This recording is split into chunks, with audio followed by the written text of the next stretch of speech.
The year is 1983, 23 years before Donald Trump was elected President of the United States. Dallas Cowboys founder Clint Murchison Jr. was in bad health and decided this would be the time to sell America's team. But that team wasn't worth the $5 billion price tag we would see today. Back then, the Cowboys were going for under $100 million. And Donald Trump supposedly had an offer to buy them. In an interview with the failing New York Times, Trump said he could have bought an NFL team, saying they were going for around 40 or 50 million. But he didn't believe there was room for growth. He said, "I feel sorry for the poor guy who is going to buy the Dallas Cowboys. It's a no-win situation for him, because if he wins, well, so what?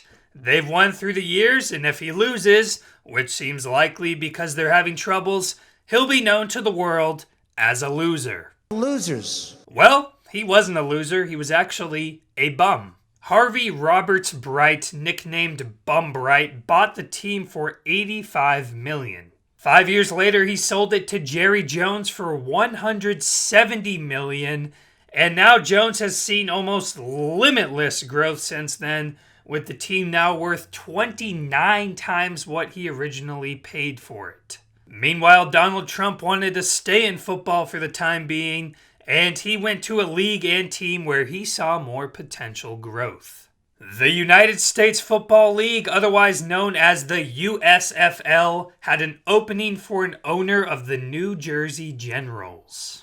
Although in the year prior the team hadn't had much success in its opening season.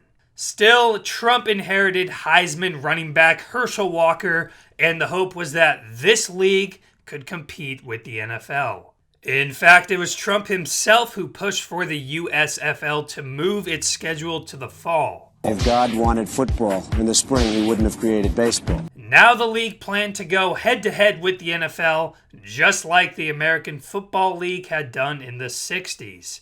And just like the AFL, the USFL and Trump had their sights set on a merge, which would then make Trump an NFL owner. Do you see this as an attempt on their parts to maybe force a merger somewhere down the line?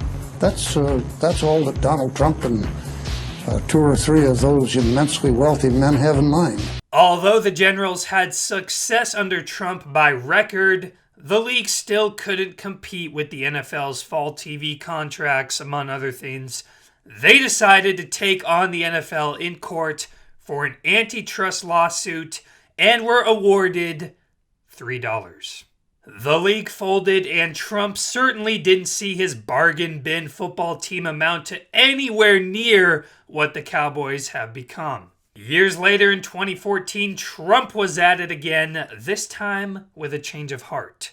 He bid on the Buffalo Bills for $1 billion, and this actually fell well short of the winning bid for $1.4 billion. Still, the question arises, if Trump bought the Cowboys way back when, or the Bills this past decade, where would he be now? And where would the U.S. be? Safe to say it would be a different place. Trump told Sports Illustrated he would have done a good job with the Bills, and he wouldn't have run for president either. So anti-Trump viewers will probably call this a $400 million or whatever dollar mistake by the NFL, and pro-Trump people are most likely grateful he's running the country instead of the Buffalo Bills. Either way, hopefully the comments don't get too